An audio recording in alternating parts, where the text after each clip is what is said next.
Assalamualaikum warahmatullahi wabarakatuh. Perkenalkan, nama saya Fatur Rozi Ramazan dengan NPM C1C023149. Baiklah, di sini saya akan menjelaskan mengerjakan tugas dari akuntansi keuangan lanjutan, yaitu menjelaskan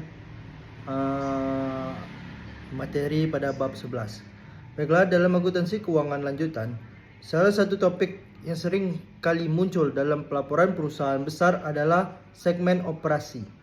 Konsep ini menjadi sangat relevan karena sebagian besar perusahaan modern tidak hanya beroperasi dalam satu jenis usaha saja. Mereka bisa memiliki berbagai lini bisnis, wilayah geografis, dan unit usaha yang berbeda-beda. Oleh karena itu, investor, kreditor, dan pengguna laporan keuangan juga perlu informasi yang lebih rinci mengenai kinerja masing-masing segmen tersebut. Disinilah standar akuntansi mengenai segmen operasi mengambil peran. Segmen operasi ini dapat dipahami sebagai komponen dalam perusahaan yang menjalankan aktivitas bisnis, memperoleh pendapatan, menimbulkan beban, dan juga kinerja dievaluasi secara terpisah oleh manajemen puncak. Artinya, segmen ini bukan hanya unit kecil, tetapi bagian yang dianggap penting dalam proses pengambilan keputusan internal perusahaan.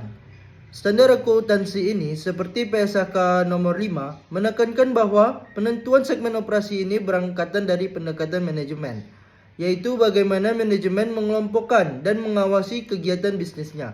Jika manajemen mengevaluasi suatu divisi, wilayah atau lini produk sebagai unit yang berdiri sendiri, maka unit itu biasanya dianggap sebagai segmen operasi.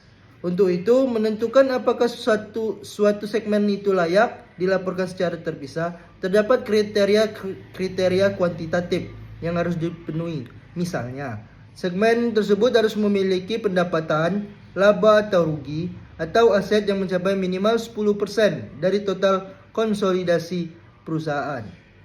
Ketentuan ini pun bertujuan agar segmen yang benar-benar signifikan yang dilaporkan secara detail, sehingga laporan keuangan tetap relevan tanpa menjadi terlalu panjang atau membingungkan. Namun, jika segmen-segmen yang memenuhi ambang batas 10%, totalnya belum mencapai 75% dari keseluruhan pendapatan perusahaan, maka perusahaan wajib menambahkan segmen lain hingga batasnya 75%.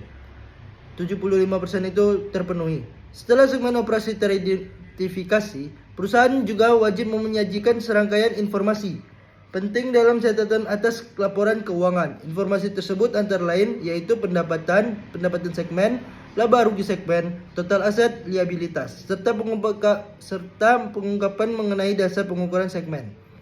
Selain itu, perusahaan juga harus melakukan bagaimana pendapatan dipisahkan antara penjualan eksternal dan penjualan antar segmen. Tujuannya adalah memastikan transparansi sehingga pengguna laporan keuangan dapat memahami kontribusi masing-masing bagian terhadap kinerja keseluruhan perusahaan.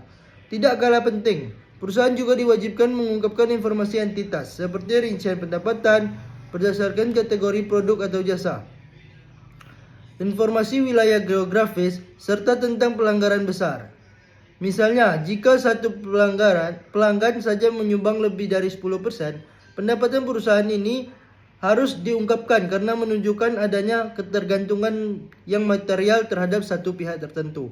Dan pada akhirnya, pelaporan segmen operasi ini membantu menciptakan laporan keuangan yang lebih informatif. Investor dapat melihat segmen mana yang paling menguntungkan segmen mana yang sedang menurun, dan beberapa besar ketergantungan perusahaan terhadap wilayah atau lini bisnis tertentu. Dengan informasi yang lebih rinci, keputusan ekonomi dapat diambil dengan lebih akurat dan rasional. Mungkin ini saja yang saya dapatkan pada bab 11. Assalamualaikum warahmatullahi wabarakatuh.